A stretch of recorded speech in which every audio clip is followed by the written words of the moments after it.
IPL 2024 का auction इतिहास के पन्नों में दर्ज हो गया जब मिचेल स्टार्क के ऊपर आईपीएल के इतिहास की सबसे बड़ी बोली लगती हुई दिखाई दी। स्टार्क के पहले उनके साथी खिलाड़ी या यूं कहें उनके टीम के कप्तान पैट कमिंस ने आईपीएल के इतिहास की सबसे बड़ी बोली लगवाई थी। 20.75 करोड़ अपने नाम किया था। तो जब मिचेल स्टार्क की बारी आई तो उन्होंने अपने कप्तान का ही रिकॉर्ड तोड़ डाला और 24.75 की बड़ी बोली पर वो ऑक्शन टेबल पर बिकते हुए नजर आए।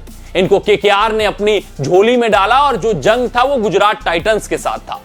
अगर ऑक्शन टेबल पर आप एक्टिव रहे होंगे तो आपने देखा होगा कि ये दोनों टीमें बिल्कुल ही साइलेंस थी, बिल्कुल ही किसी भी खिलाड़ी के ऊपर दिलचस्पी नहीं नजर दिखा रही थी। तो वहीं पर साफ हो गया था कि भैया 32 करोड़ वाली केकेआर और 32 करोड़ वाली गुजरात टाइटंस ये दोनों सिर्फ और सिर्फ एक खिलाड़ी के पीछे भागने वाली हैं, जिस कारण इस बार आईपीएल का इतिहास लिखा जाने वाला है और वो अंततः लिखा भी गया।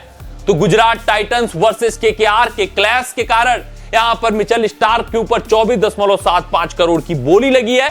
और अपने इस वीडियो में हम यही समझने वाले हैं, यही परखने वाले हैं कि भैया आखिरकार केकेआर को क्यों हर एक कीमत पर सिर्फ और सिर्फ मिचेल स्टार्क अपनी टीम में चाहिए थे, और अगर ये स्टार्क को नहीं लेते तो फिर इनकी लुटिया भी डूब जाती। वहां पर कोई भी खेवनहार इनको नहीं मिलता और आईपीएल 2024 के शुरू होने से पहले ही ये आईपीएल 2024 के टॉप 4 के रेस से बाहर हो जाते हैं। तो इन्हीं कारणों को हम समझने वाले हैं, परखने वाले हैं। लेकिन इस वीडियो में आगे बढ़ने से पहले आप सभी व्यूअर्स से यही आग्रह है, यही अनुरोध है कि अगर आपको हमारे अपडेट्स पसंद आते हो तो अपडेट वीडियो को लाइक कर दीजिएगा, चैनल को सब्सक्राइब कर लीजिएगा और नोटिफिकेशन का बेल आइकन प्रेस करना मत भूलिएगा। तो आपका ज्यादा समय जाया नहीं करते हैं और पहले कारण को देख लेते हैं। अगर आप केकेआर के स्क्वाड पर नजर डालेंगे, रिटेन्ड खिलाड़ियों की सूची पर नजर डालेंगे और तेज गेंदबाजी विभाग में आपका अगर नजर जाएगा, गौर फरमाएंगे तो आपके होश उड़ जाएंगे।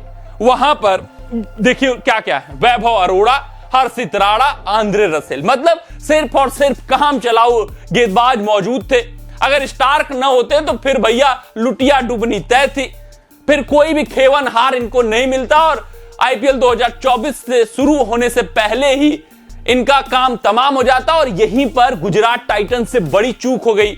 गुजरात टाइटंस के पास पर्स में पैसा था, वो चाहते तो स्टार्क के ऊपर 2-3 बड़ी बोली और लगा सकते थे, इनका दाम और ऊंचा कर सकते थे, जिस कारण केकेआर को बैक आउट करना पड़ता। तो फिर चीजें इनके लिए समीकरण बदल जाता, फिर इनको अरोड़ा, हर्षित राणा, आंद्रे रसेल जैसे गेंदबाजों से काम चलाना पड़ता और आईपीएल 2024 का जो डगर होता पनघट का, वो बहुत कठिन हो जाता। मगर स्टार्क के आने से मजबूती मिल गई है।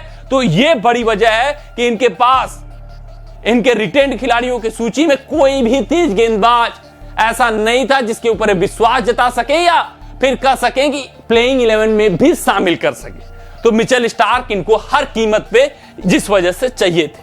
अगर हम बात करें दूसरे कमी की तो इनके पास डेथ ओवर स्पेशलिस्ट भी नहीं था, मतलब ऐसा एक भी गेंदबाज नहीं मौजूद था कि जिसको ये कह सके कि आओ भैया डेथ ओवर में ऑपरेट कर जाओ। आंद्रे रसेल मौजूद थे लेकिन वो भी काम चलाओ, खूब पिटते हुए नजर आते हैं, 30-30 रन भी वो डेथ ओवर में दे चुके हैं। तो मिचेल स्टार्क तो चाहिए ही चाहिए थे, नहीं तो डेथ ओवर्स कौन फेंकता, किसको कप्तान लगाते, इतनी बड़ी समस्या कैसे सुलझती। तो ये भी समस्या सुलझा ले गए। एक तो अनुभव उन्होंने जोड़ा, दूसरा डेथ ओवर्स का काम किया है, निपटाया है। अब अगर तीसरी बड़ी बात की बात करें तो भैया मिचेल स्टार्क सिर्फ गेंदबाजी ही नहीं करते हैं बल्कि बल्लेबाजी भी कर लेते हैं, जिस कारण इनके दाम में जिस कारण इनके ऊपर इतनी बड़ी बोली लगी है, इनके ऊपर इतना ऊंचा दाम लगा है कि इनके आने से बैटिंग डेप्थ भी बढ़ेगा। 1-2 ओवर के लिए आए तो 2-3 छक्के लंबे लंबे लगा सकते हैं और केकेआर को मजबूत स्थिति में पहुंचा सकते हैं। चौथे कारण की बात करें तो भैया मिचेल स्टार्क लोअर ऑर्डर बल्लेबाजों के लिए काल साबित होते हैं, उनको टिकने नहीं देते, जमने नहीं देते। खूब इन स्विंगिंग यॉर्कर्स फेंकते हैं, विकेट निकालते हैं। इनका यॉर्कर पढ़ पाना पुछल्ले गेंदबाजों के लिए तो बहुत ही दुश्वार रहता है। और उससे भी खास बात कि जो नए युवा भारतीय बल्लेबाज होंगे उनके लिए भी मिचेल स्टार्क को खेल पाना अपने आप में घातक साबित होने वाला है। और ये टीम का मनोबल भी ऊंचा करेंगे और इनके रहने से विरोधी टीम में एक भय रहेगा कि अभी मिचेल स्टार्क गेंदबाजी करेंगे, मिचेल स्टार्क का 4 ओवर निकालना है।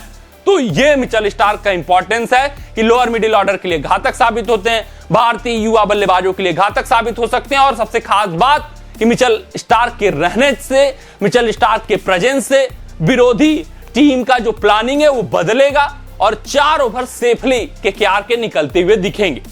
अगर हम पांचवें बड़े कारण की बात करें तो मिचेल स्टार्क ने इस बार साफ कर दिया है कि वो पूरे संस्करण के लिए अवेलेबल रहेंगे, जिस कारण गुजरात टाइटंस भी इनके पीछे जा रही थी। अन्य गेंदबाजों के पीछे भी जा सकते थे, मेरिडिथ थे, जॉर्डन थे, जो कि डेथ ओवर स्पेशलिस्ट माने जाते हैं, जिससे काम चल सकता है।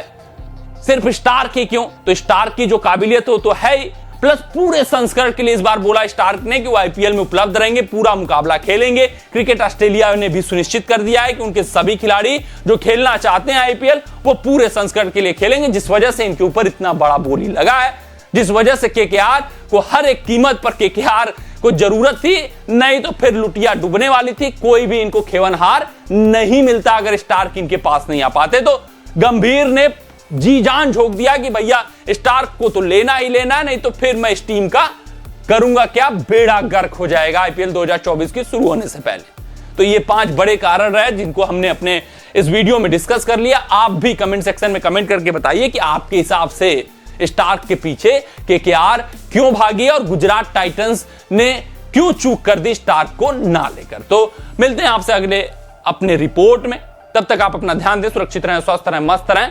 जय हिंद, जय भारत। अगर ये वीडियो आपको पसंद आया हो तो इसे लाइक और शेयर करें और क्रिकेट से जुड़ी अन्य जानकारियों के लिए हमारे चैनल को सब्सक्राइब करना ना भूलें।